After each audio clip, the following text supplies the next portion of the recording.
Hello everybody, Venom here, and welcome back to another episode where we just delve into some random Halo 2 stuff. Now, before we start today's video, guys, let me tell you a small story about a man, a legend. Fucking Phoenix Vax. He's really helping me come up with some videos and stuff to watch after I'm done with the games, right? If you've seen like me reacting to like some random Halo CE stuff, he was the one who did the Halo CE playlist that I ended up watching on the channel. And now he made another playlist, linked down in the description below.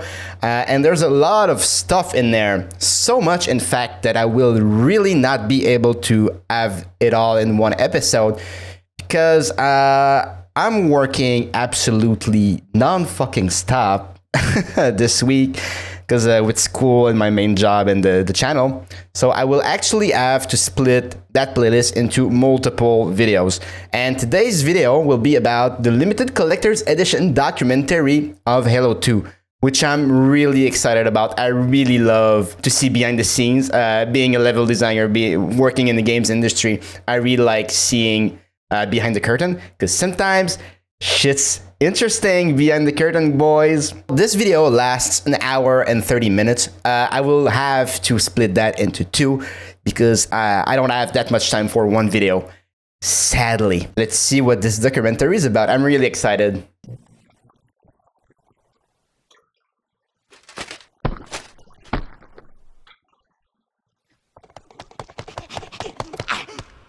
Welcome to the DVD surround sound test. Speaker on that side. Speaker on that side. Center speaker.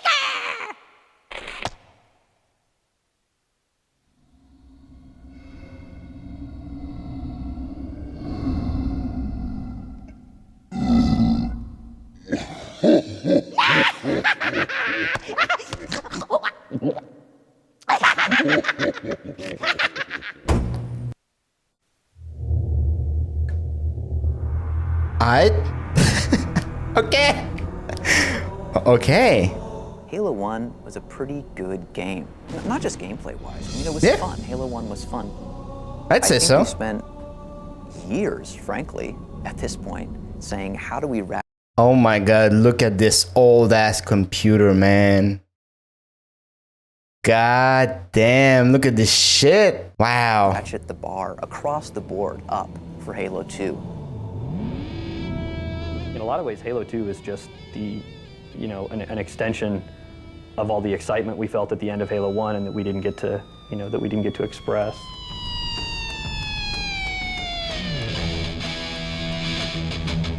Just in every way, we've really increased the scale and the scope of the game. Yep, definitely. Exploring huge environments, 10 times the size of Halo 1. It's about kicking ass in as many ways as possible, in as many different bodies as possible. Halo 2 is about guns and more guns. That's what it's about. There are more weapons, true. Yep.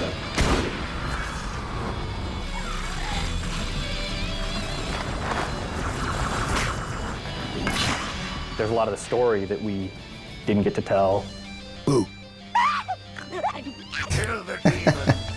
There are characters that we had conceived of and even in some case modeled. And it's also the same group of people too, and they all still want to do what they're doing. We want our game to look like a movie. We want it to look like something that's just unbelievable to experience. I guess we're sort of feeding off each other, so it's a really creative group of people that trust each other.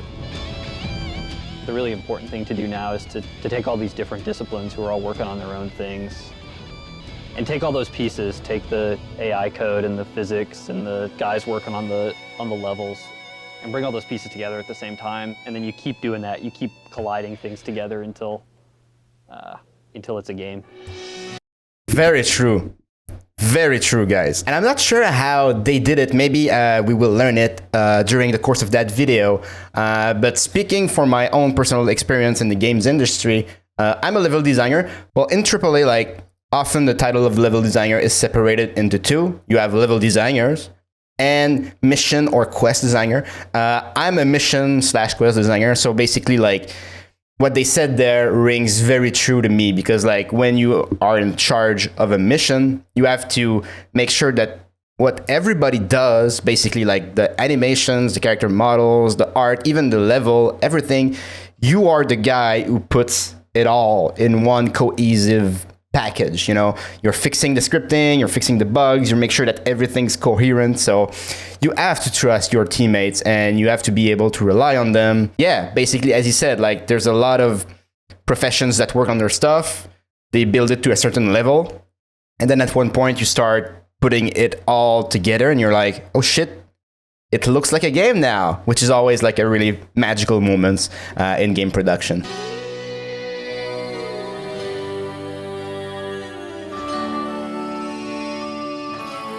Oh my god, look at this old ass equipment. God damn. I wasn't a game dev back in those years. I was still like in fucking high school. I'm really, really lucky that we have the tools that we have right now, you know? I can't imagine what it was like to work on those old engines, you know?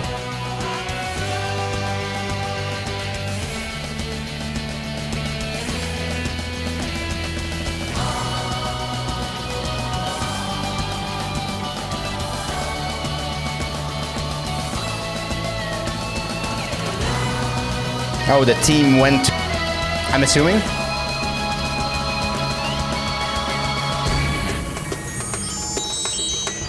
Oh, this is gonna be really fucking fun for me, guys. I love behind the scenes stuff. I just fucking love it. I really love to see the studios too.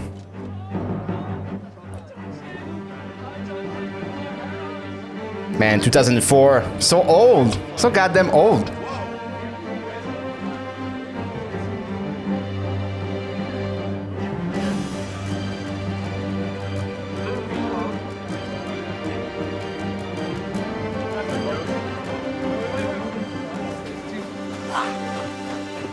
Grab it.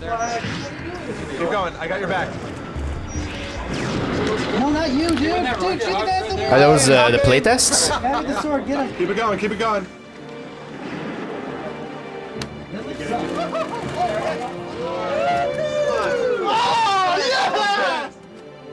This process began with the end of Halo and realizing all the stuff that we had left out.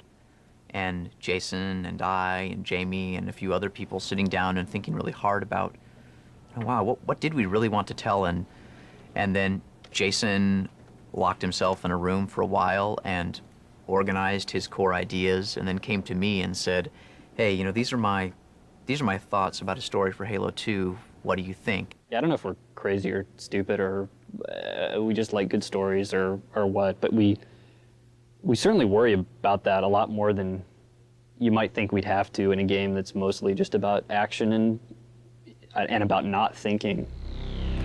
It is very important though. In Halo 1, there was maybe 30 seconds of fun that happened over and over and over and over again. So if you can get 30 seconds of fun, you can pretty much stretch that out to be an entire game. Yep. Yeah, basically what he's touching on there is the game loop, right? If your game loop is fun, your game will end up being fun.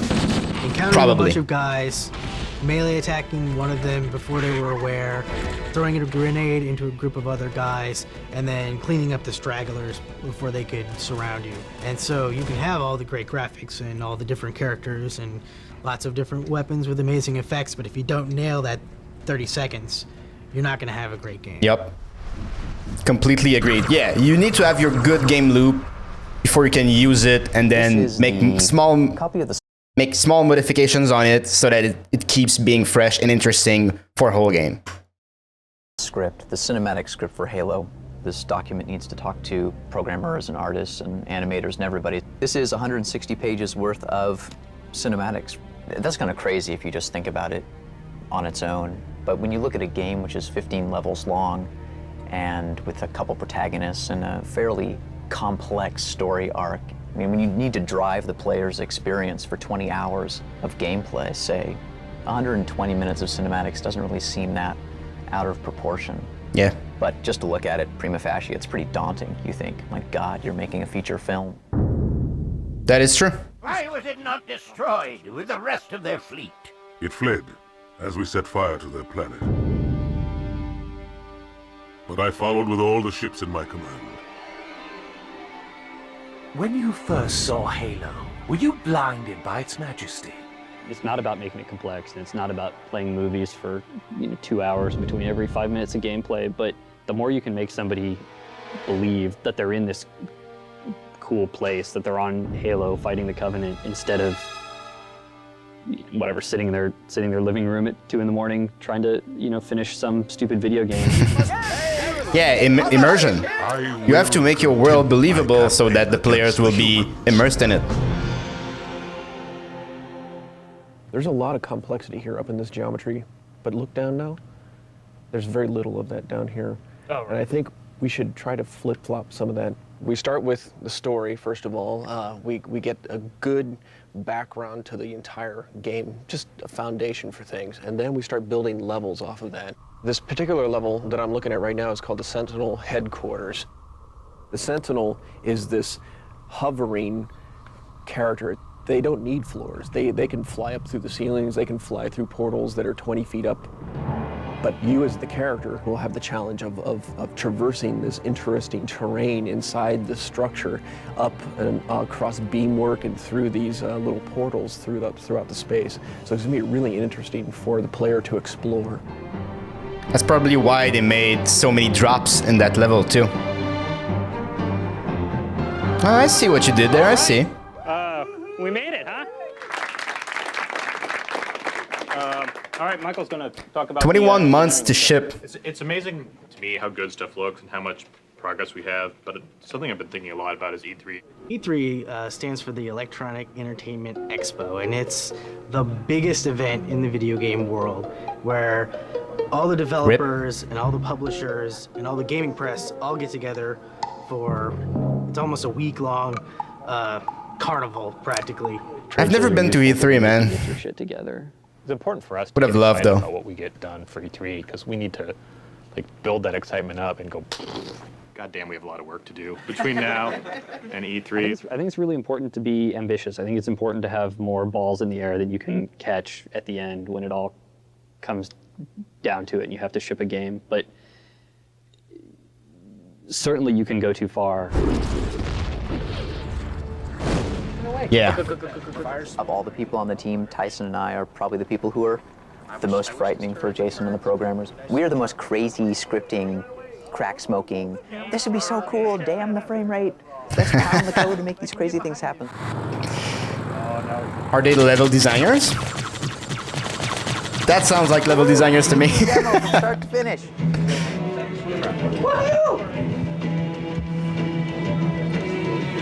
They entered the city a little over an hour ago. Yesterday, before the demo, we had all this stuff that we were just throwing in, and finally something began to catch, and we started moving. But all this stuff that didn't exist 2 hours earlier is all of a sudden in the demo and ready to show the people. That's when it's the most rewarding and most fun to be doing this sort of stuff. Mission designer? And it clicks. Yeah. We'll continue fighting. When shit clicks, man. I don't think this part of the script is going to work, but at some point, you and your ODST buddies will jump down and you'll have 2 SMGs at this point, 1 in each hand, and you will begin to tear into the grunts with your 2 SMGs. So they had mission designers and level designers. Interesting. Interesting. A lot of things that you see at E3 are movies so that they can kind of fake the sound or, pre-render it even so that their frame rate is solid. But what we're doing is we're playing it in front of people live. Ooh. Did they really do that? Boom! Because, man, that's... We'll be chased by brutes and this is all f***ed up and horrible, but... And then all of a sudden another shadow of a dropship passes over you. And Cortana says, "Oh Lord, look out! Look out! Because it's raining brutes, baby!" Oh no! Brutes! Look out! This is for a scene where the brute jumps down onto the hood of the Warthog, surprising the driver for Joe's demo at E3. Yeah, and I don't think that's in the final game, right? We want to try to put a bit of ourselves in the character. It's at least what I'm trying to do with the Brood as well. We've been playing around with the idea of characters boarding other vehicles. So here you see a cycle of the Brute swatting the driver and the passenger out of the way. It's a pretty rough cycle. It's about 70% complete. Still got a lot more work to put into it. What we are doing now for animation is so much more in-depth. We're bringing so much more character to each one of the entities in our game. So creating an environment that is visually compelling and beautiful from all vantage points is such a huge challenge. Yeah, I don't care about that. I don't care about that. This group of people is great. I'm sometimes pretty awestruck by, how smart these people really are and how good decisions that they're really making. Yeah, I'm really proud of those guys. Okay, we should try it. Just that scene with the chief ejects out the tunnel door now, which was never slow before, is now but slow. Okay. Everybody here, they work really, really hard, and it doesn't take that pressure to get them to jump it up to the next level. Jason, help. I think we should find a different way to do that, because the whole f***ing Pelican was generating these immense shadow volumes that were filling your screen with this giant bomb. We are the most cynical people. Like, we are the jaded crowd who, if a game doesn't entertain it in 5 minutes, we stop playing it. Oh no. What? This light is like world relative, isn't it? Yes. What I had hoped to achieve in about a half hour, now I'm looking at a good night's worth. So yeah, hopefully. Small surprises like these are the worst. You say to your lead, give me 1 hour. And then like 2 hours later, you're like, fuck! The puzzle is so expensive. That's what Shadow Cast. The small group of people who, as you work to the very, very end, are going to sit down and feed off that adrenaline and fix the really nitty-gritty details and ship the really totally polished thing. Oh, that's gotta hurt. There it is. It's gotta hurt. It's all so easy, but oh no! What's that from What is above? that? It's a new thing. We're just throwing everything we can at it. And, Joe keeps pushing for more and more, and then the programmers will come through with some spectacular thing, and then the particle effects guy will, create something that just looks beautiful, but then the frame rate goes down, and the frame rate goes down, and my music is no longer in sync. Everything breaks all the fucking time, man. You're on. What was that? That's something for the fans. I like that. That was That's for the little glowy. That's for the really plasma hardcore, like German press corps. Like up to that point, like, you do not believe it's good, and now they're like, wow.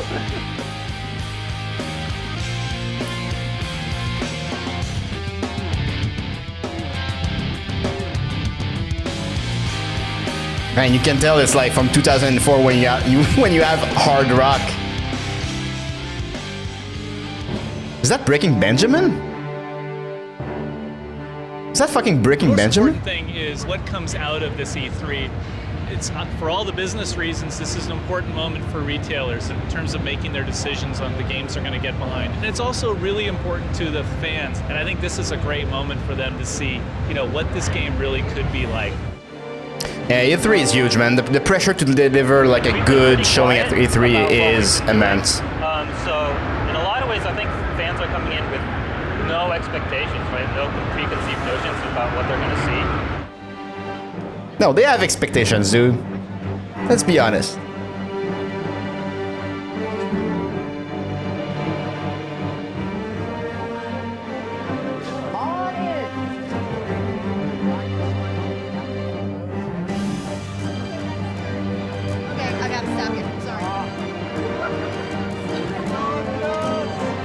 Feels bad, man. He almost got in. So we're going to show you Halo 2 today. This is I'm actually going to be playing it as best I can. But before we start, I just need to go over some safety regulations in case of fire or electrical storm or earthquake or something like that. Just be sure that you guys are safe. Now it, son! These folks didn't wait in line to hear your lips flippity flap. Knuckle up and get ready to Oh, that's cool. Yes, sir, Sergeant. That's neat. What you good people are about to see is an operation in progress. This is a real-time feed No smoke and mirrors, pre-recorded bullshit.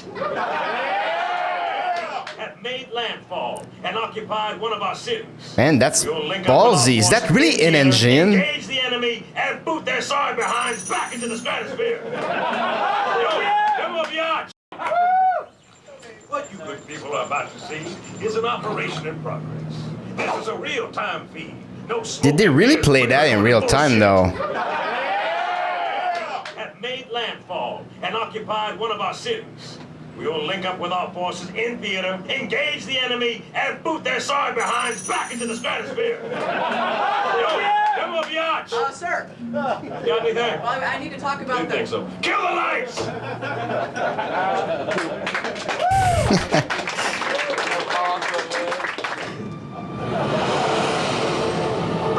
Go, go, go!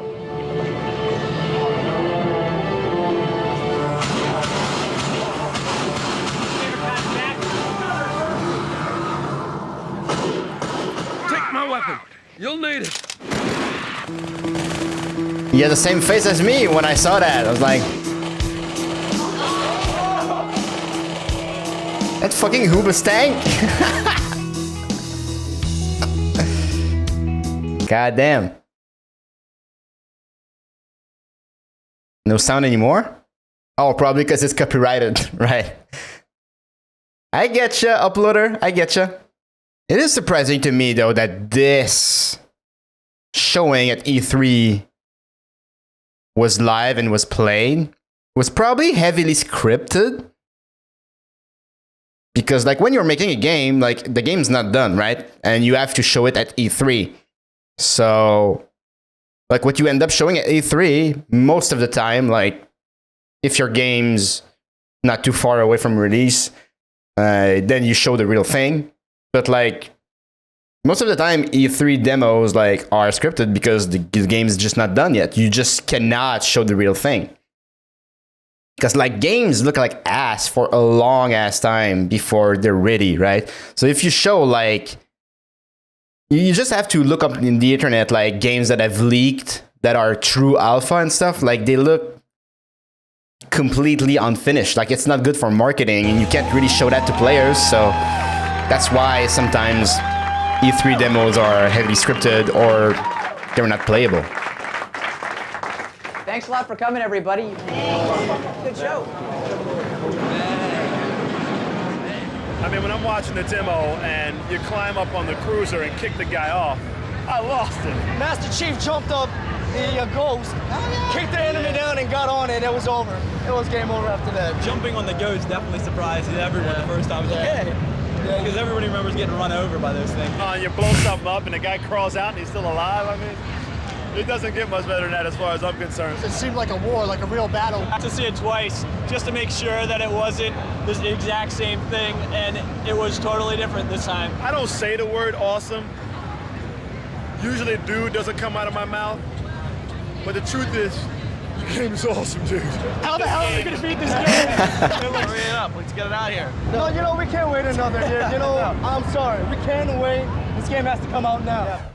See, man, that's why you do it, right? Like, I'm having goosebumps right now, just like, that's why I got into the games industry, man. I've been a huge fan of video games all my goddamn life. Like, I get really excited about it. I love playing them. I play them all the time. I think about them all the time. And I even design them. And, you know, like, gaming is my fucking life at this point, right? I even have, like, a fucking YouTube channel where I talk about gaming. Like, gaming it's my life. It's help.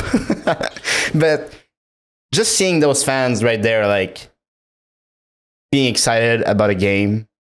And when you live that as a game developer, I still remember the feeling of having your first game announced at E3. It was an amazing moment, and just seeing online people being excited about it, that's worth a lot to me. And that's why I do it. That's why, like, I kick myself in the ass to go back to school to learn design. That's why, like, I spend countless nights learning how to code, learning the basics of level design, how to all that stuff, man.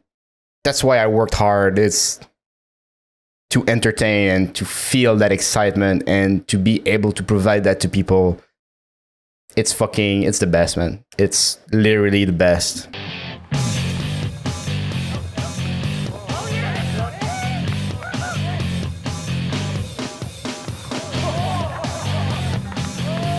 Listen, we spend day in, day out indoors under fluorescent bulbs, slaving away. This is the first sun we've seen in months. Devs in the sun? What the fuck? Our bulk and our musculature, that we're not only top-notch game developers, we're also star athletes. Okay, everyone! Yay, we got our first event going for the day for the pentathlon! Woo! The pentathlon is five different sports. So we split up into 4 teams. Grizzled Ancients, which are the cool people. It's by tenure. So how long have you been determines which team you're on? Old school, middle school, oh, that's and grizzled ancients. That's funny. Which I am not a grizzled ancient. 5 events. Tug of war, the old classic that everybody hates, right? So you end up with red hands. Volleyball, dodgeball, bocce ball, wacky race. And tug of war. Let me tell you the secret to tug of war. The team with me as the anchor isn't going to win. The team with Michael as the anchor, well, they got a shot. The team with Nathan over there as the anchor, they got a real good shot. Fucking Nathan, man. With both bum cheeks on the line. Apparently your team is like the Flood. You were all one body and one mind. This game is about throwing balls and hitting other people. All right, on 3. 1, 2, 3!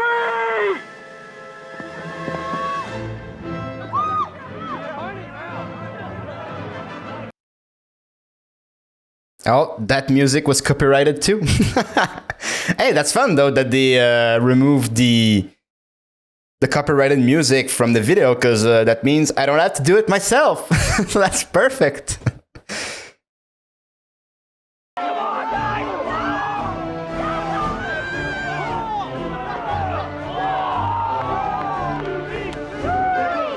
I'm the kind of guy in parties like these where I just don't participate in events. I get fucking drunk instead. I participate a bit, but like it looks hot outside. Like you don't want to do physical activity. Like physical activities suck, man. So you just lay back with a drink. You get stupid, and then you try not to do anything really stupid in front of everybody, right? That's what I do in parties, man. Great honor. No hug. Decals for 2003 is officially done. I'm enjoying the sunset, the last sort of rays of light, because the next 5 months or so, I don't think we're all going to see very much sun. As a matter of fact, I don't think we're going to see any sun at all for the next 5 or 6 months, so enjoy it while it lasts. Yeah. You need to be careful about overtime, though. Really need to be careful about that. We had a vision in our mind about what Halo 2 would look like, and that vision is really easy to see in the Halo 2 announcement trailer. You know, stencil shadows on everything, real-time reflections in the Master Chief's visor, this very crisp, well-wrought image. And we thought, well, that's what we're going to show for E3. And when we got to the actual implementation of some of the choices we had made, we realized that it's impossible. And we went around and around on that and other questions for perhaps too long. I don't think anybody in this world has ever done anything worthwhile without being their own worst critic. I think that, I mean, especially when you talk about any creative enterprise, yeah, if man. you somehow believe that what you're doing is the greatest thing ever all the time, it's absolutely not going to be the greatest thing ever. I never had that feeling, man. We came back with E3 with actually less than what we wanted to. We came back from E3 with a demo. We did not come back from E3 with a playable part of a level. Yep. Yeah. And that touches upon like one thing that I mentioned previously. I think it was in the reaction videos that I did for the random videos for LOC, right? I mentioned like it is very dangerous to go into E3 thinking only about E3 and throwing away all the work that you did afterwards, because you're not shipping E3. You're shipping an actual game. And the sad truth is that usually there's a lot of overtime that goes into the E3 demo because it's the fucking E3 demo. You need to have something that kicks ass. Then E3 comes and goes and you have nothing to show for it. Like all the stuff that you created is so like scripted and so cheated that it's just not shippable in the game. So then you have to go from the beginning. That hurts, man. That's really not ideal.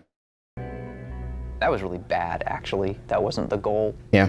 What E3 gave us was the sense that we still didn't have the target that we were aiming at.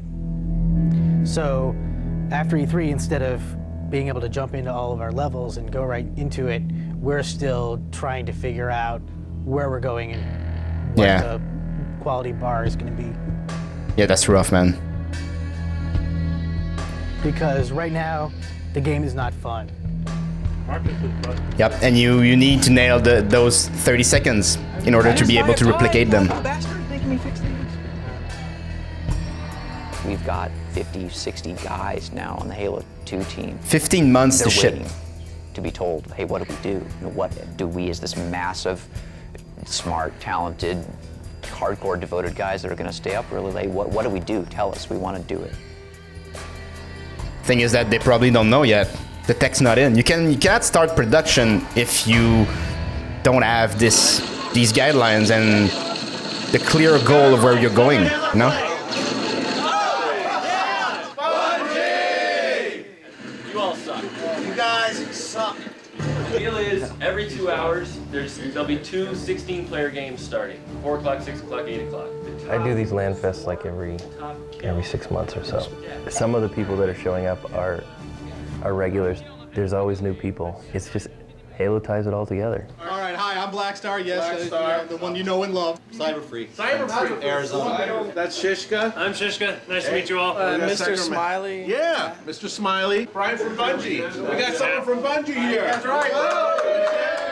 There's 35, 40 people here, and they're all about Halo, and they all post on these online forums, and they're all like these internet beings that like we finally get to shake hands with. No, that's cool. I've never been to LAN parties and stuff like that, man. Right now, we have this game going here, which is 16. Downstairs, I was just down there. They probably by now have at least a 16 game going on. They keep on bringing in more stuff. That's so It's cool. expanding. Look at that, man. We set up 10 Xboxes actually. That meant 10 TVs or screens of some sort. It turned out we had 4 LCD projectors. All of the wiring in the house runs into one room and into a pair of switches and then goes out again. Goddamn. All running off my house in the Connecticut suburbs in the winter. It's gonna fucking go up in flames, man. Hi, I'd like to place a to-go order, please. It's pretty big. I want 12 large pizzas. I want 3 pepperoni, 3 cheese, 2 meat lovers. There were people willing to spend next month's rent to fly across the country to play in a game at my house. Got the flag, I'm out the front! Yeah, that's insane, man. Playing offense. Oh my! What it comes down to is getting together with people and being able to yell at them. Being able to, talk about, oh, it was so great when you killed me with that rocket. I didn't even know it was coming, Shishka's aim is horrible. Oh my God. And being able to, reflect on the gameplay afterwards. Blue team got the most captures. I got the most kills. So I get one of the prizes. Dobek's got most kills, and then Kingpin got 1 death because he just sat around like a pansy. But if he's watching this, he's a pansy. He knows. What do you mean it's not saw his moist thing down, yeah. It's like time watching flesh grow. They probably think we're a little strange. What do you mean a little? A little. It's a hobby like any other, and every hobby has its own level of obsession or a level of interest. That is We're true. A social group. That is true. No matter what you're into, you go in hard, man. Who gives a fuck what people think? And it's not really anymore. I got the flag. You got it? Oh shit, maybe not. I got it. Are we too old? No, fuck that shit, bro. Nah. Yeah, my man. And Bungie. Fuck those concepts of being too old for shit, man. You do whatever the fuck you want to do. What do I do? That's how you live life, man. No regrets. That's what I tell myself every time I game too late at Use it like a night. pistol, and you'll be able to have one in both hands. So you walk around with these two bullet hoses.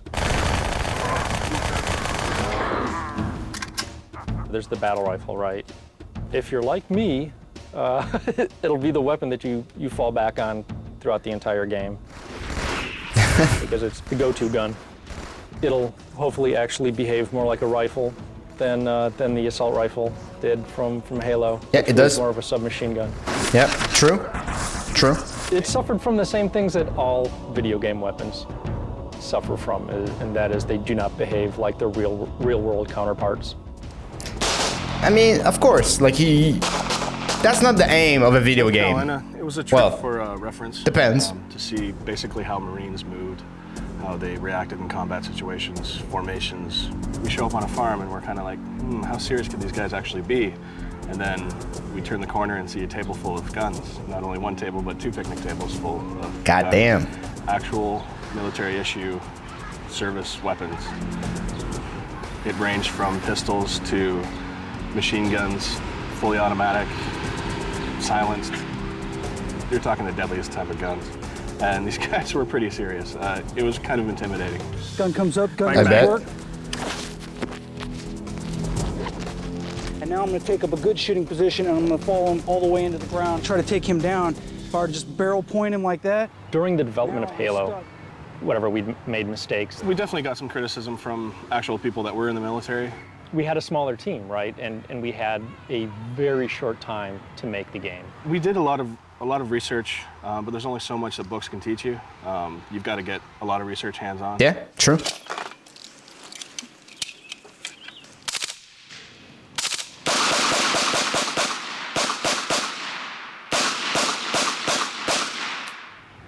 It isn't very often where you get to see guys who really know what they're doing. Full extension. Now you're holding it out here by itself. Being able to stand back and observe brass ejecting from the weapon and The most surprising thing for me was basically the communication between a two-man unit. Moving. Move. Touching your partner's back when he's in front of you. Interesting. Marines going into combat formations, how they'd handle certain situations, how they'd handle multiple opponents, single opponents. We're trying to go far and above what we've done in Halo 1.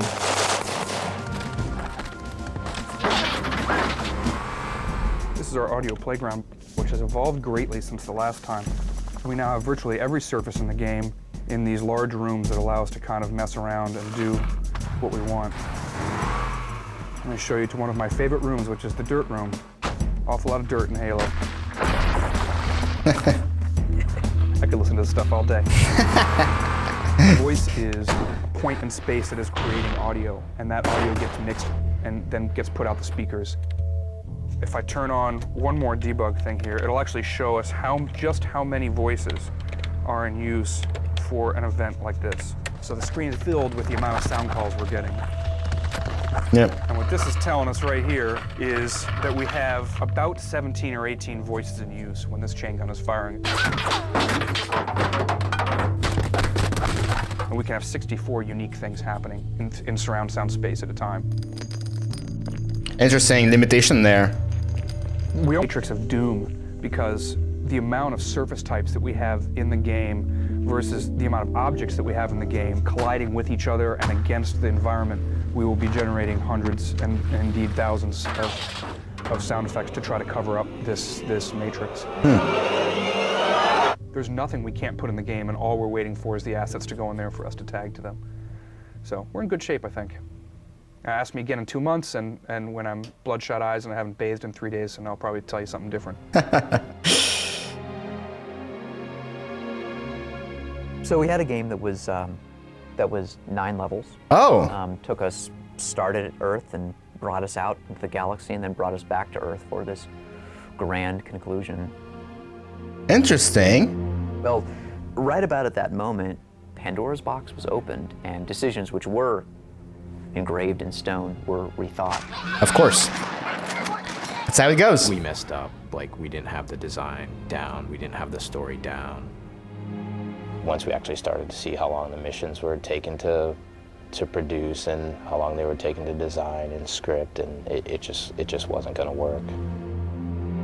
Yeah, the scope went out of hand. It wasn't essential. All these things that we just loved to see in the game, they get put on the bottom of this list, and we start hacking them off. Yeah. Here comes the knife. Out of the script. What's important? That isn't. Goodbye, my lovely child. Yeah, and that, I can guarantee you, that happens in every goddamn single game. You cut stuff constantly. Because like when you're in pre-production, that's what you do, right? You dream big. You're like, oh, we're gonna fucking do this, X, Y, and Z. It's gonna be awesome. You throw a lot of shit out there because that's what you have to do in pre-production. Then you reach production and like a producer comes to see you and is like, sure about that? And you're like, no. And then ultimately some hard decisions have to be made. I cut stuff in some games that I really wanted to be in there, but you only have a limited amount of time. Sadly. The Bungie process of making cool games has worked up until now, but is it possible that there's an amount of pressure or an ambition that's beyond what we can actually do? I don't know. We haven't finished it yet. These levels behind me, they are commitment. These whiteboards, all they are is commitment. This is what we're going to do.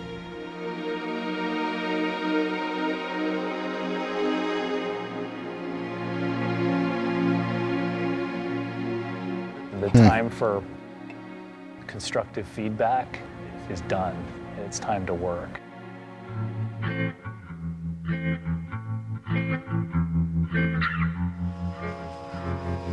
Somewhere in Texas. Have you paid attention to our enemies for 1 second? Oh, red versus blue. That guy, he's not yellow. He's orange. And since when is there a girl on the red team? My favorite thing is pretty dresses.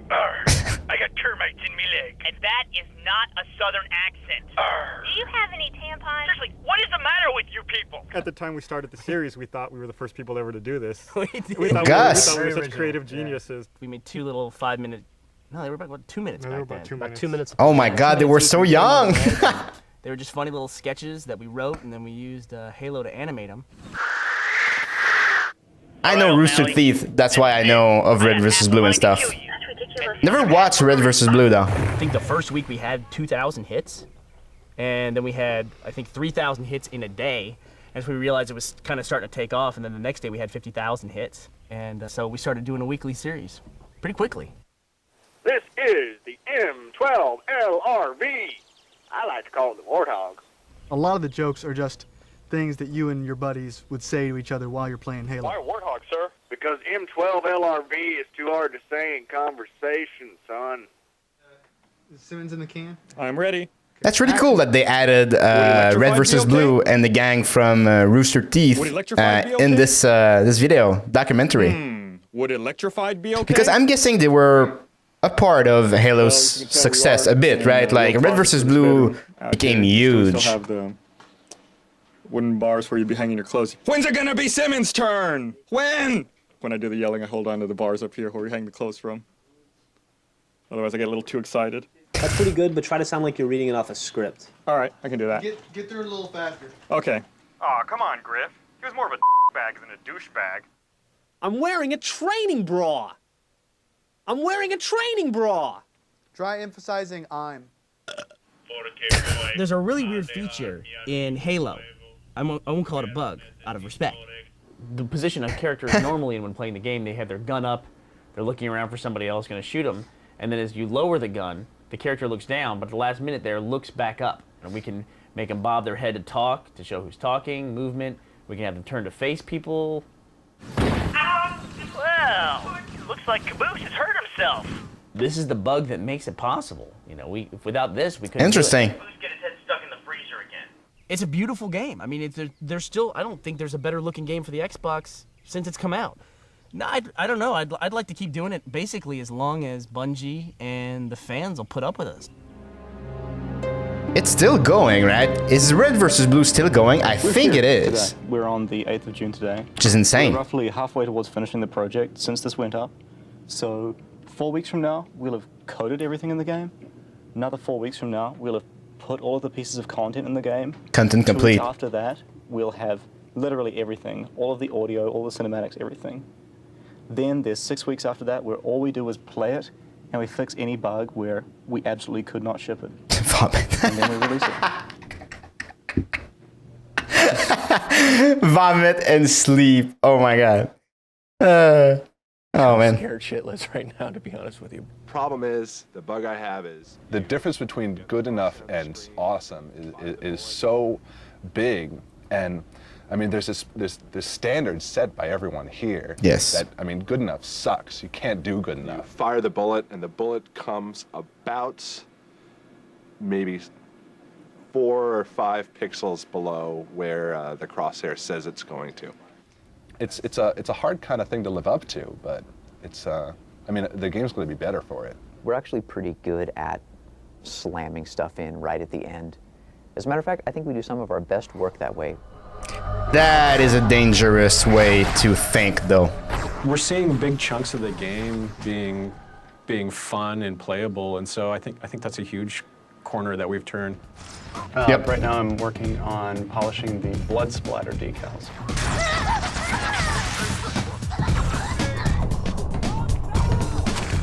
The bugger evolved into this model right here. He has independent little hips, which kind of give him buggery movement, which is cool. We're trying to add certain specific weak points to a Banshee's, like on the anti-grav pods on the wings. We've got a huge amount of work to do in this very, very compressed time period. That's scary. These guys everybody here is scared. Yeah, and the thing that is scary too when you're reaching that moment in production is that when you're making a game, so many things could go wrong that you could end up missing your launch date or your ship date. And you, like when you're a professional and you know your shit, you're supposed to do stuff. So when you have like a lot of work in like a small amount of time left, as I do right now, as I'm talking to you guys, like I just finished my shift for the day here at the company I work for, and you know, like time's running out and I have a lot of stuff to do and I am the one that has to do it, like no one else can really, like, so you know, I just have to do it. And that is very scary because if you don't do it, if you don't find solutions to the problem that you will find, you just have to find solutions, right? So that's fucking scary, man. More time would be welcome. CJ doesn't need us until... If we could have some more time, that would be great, but the fans are screaming. More time. Yeah, we could have used a lot more time. The thing you always say, right? A 75-hour day would be my best friend. We're not asking to work shorter days. We're asking to work as hard as we're working right now, but just 2 weeks. It's an amazing thing to be part of. That many people want something so bad that they're willing to spend that, you know, that time and that effort 7 days a week. It's tremendously hard. It's a cool thing to be part of, and Halo 1 wouldn't have been what it was if we hadn't done that, and this game sure wouldn't be what it is going to be if we had worked 8 hours a day. And maybe that sucks because we didn't plan right, and maybe there's a way to do it all on the 9-to-5 schedule, and maybe one day we'll even find that, but it's sure not the way it's going to be this time. Yeah, okay. Yeah, that... When we touch on like crunch in the video game industry, it is a complicated topic for sure. But crunch is not the way though. And let me go back a bit to something that he said. It's a cool thing to be part of, and Halo 1 wouldn't have been what it was if we hadn't done Yeah. that. So Halo 1 wouldn't have been what it was if we hadn't done that. Probably true. They probably had to crunch and do overtime a lot in order to nail that game. This But game then, sure wouldn't be what it is going to be if we had worked 8 hours a day, and maybe that sucks. And maybe that sucks because we didn't plan right. We didn't plan right, and maybe there's a way to do it all on the 9 to 5 schedule. That we didn't plan right. Maybe there's a way to do it all on the 9 to 5 schedule. There is. I truly believe that there is. On my own personal experience that I've seen in the video games industry, where you really lose a huge amount of time is redoing the stuff that were nailed down previously. And I think one way we will be able in the industry to reduce the amount of overtime that we have to do is by having management and hire people, the people in power, like directors and stuff like that, to nail their ideas earlier. Because, like, it happened to me, man. Like, I have a mission, a quest, whatever. Design changes, directors make it demand something changes, and then you have to scramble, like redoing part of your games, like not just iterating on the design, you know, but remaking stuff. It happens, and that's what make you like fall behind schedule wise. So I think management has actually like a huge fucking responsibility to reducing that amount of changes and reducing the need for the people in the production, the people that actually build the thing, to have to redo their work. Of course, like it depends on your timeline, the project timeline. It depends on a lot of things, right? Like it is a complicated topic, but like encouraging crunch is not good. Like it's not. Yes, sometimes employees want to do crunch. I wanted to do it like in the past. When I was working on shipping my very first game, it was a big game too. Like I was super fucking excited. There were a lot of things left to fix. So every week I did 4 days where I worked 12 hours, right? Didn't get in on the weekends because like the company I worked for at the time was really trying to prevent crunch. And I feel like a lot of companies nowadays try to limit crunch because it's not sustainable. We don't live to work, right? Like you need to be proud of what you're doing. You really want to push it, but ultimately crunch makes employees leave and they go to other studios which don't encourage that crunch mindset. And maybe one day we'll even find that, but it's sure not the way it's going to be this time. Yeah, and that's sad.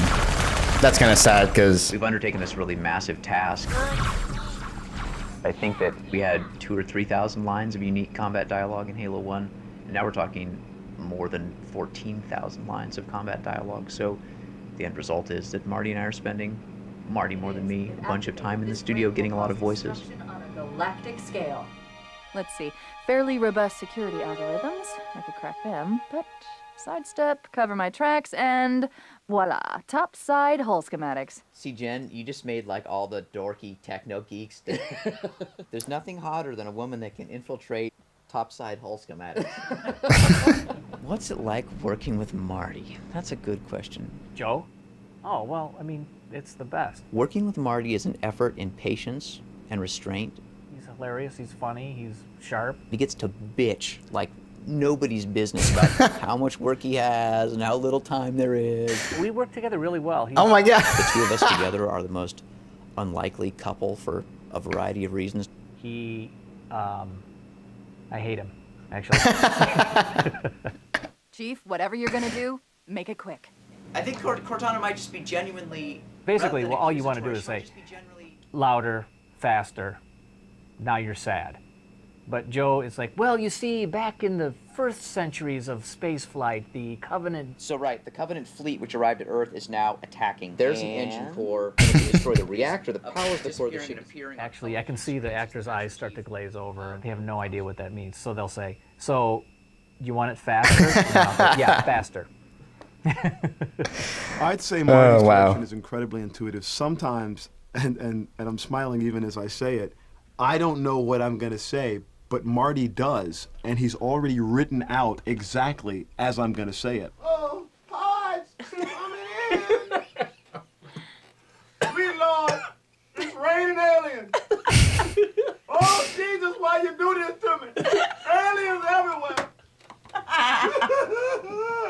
want to have someone who gets it, who, especially if they've played the game, or if they're really good actors and they've improvised a lot. That's the kind of performance we're looking for. I just don't want the actor to blow through the page and give me exactly what I want. I want the actor to go through the page. That's cool. Give me what I want, be inspired, and then launch off into some crazy realm. Hello, I am 343 Guilty Spark. I hate that voice actor. Monitor of Installation 04. This will save me from the storm, but you will be consumed. The universe is full of cold, hard facts, and this is one of them. Chief, we've got a problem. The boarding Is that craft fucking from Ron Malta Perlman? and Athens are Is that his converging name? on us. The moment of salvation is at hand. Forward, warriors, and fear not pain or death. I shall light this holy ring, release its cleansing flame, and burn a path into the divine beyond. And it's so cool to see voice actors doing their thing, man. Kill me or release me, parasite. But do not waste my time with talk. I need a weapon. This is not your grave. But you are welcome in it. Kill the other. God damn. Kill you.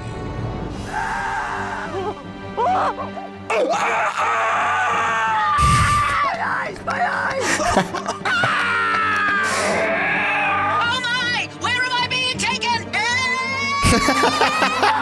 That guy is fucking awesome. I stick my foot so far up your ass, you'll be talking shit for weeks. Good golly, Miss Molly! Damn you! Punch it, Ensign. Turret's wasted. Oh, denied. Hoorah! I love holding these highlighters.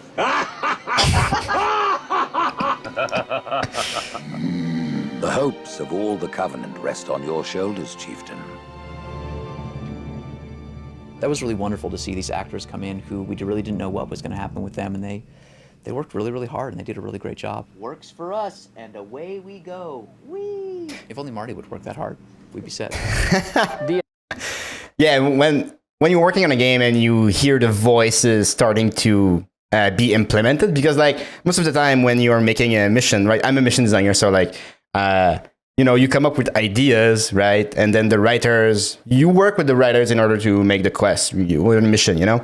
And then you come up with some stuff, and the writer does his thing, and then one day you boot the engine, you go through your mission as you do like almost every day to see what you're going to fix. And then you hear voices of like real professional voice actors, and you're like, oh shit, like it's getting real. It's awesome.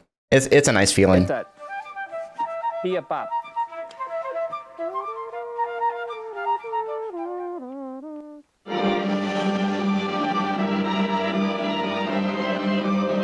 Basically, like every asset that gets created and then implemented in the game is always so goddamn cool. Like you just feel your game like getting whole, and that's always fun. When I'm all by myself composing, and this just happened like within the last 24 hours, where I'm thinking, is this anything? Is this idea going to be interesting to anybody? You have these whole series of self-doubts. And then there comes a point where I get over the hump. Like I add some instrument or I play some melody, and it's like, oh, okay. That's what this was meant to be.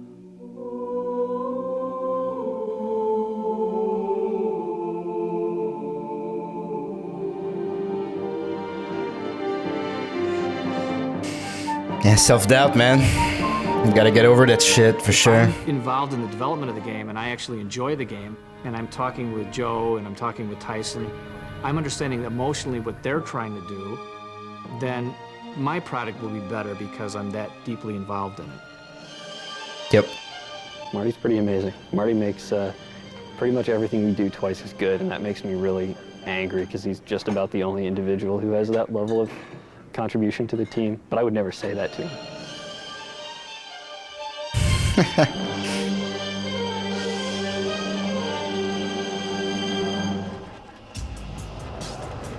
All right, so I'm about halfway through the documentary. I will end today's video here now, guys, just because, you know, time is something that I don't have a lot these days.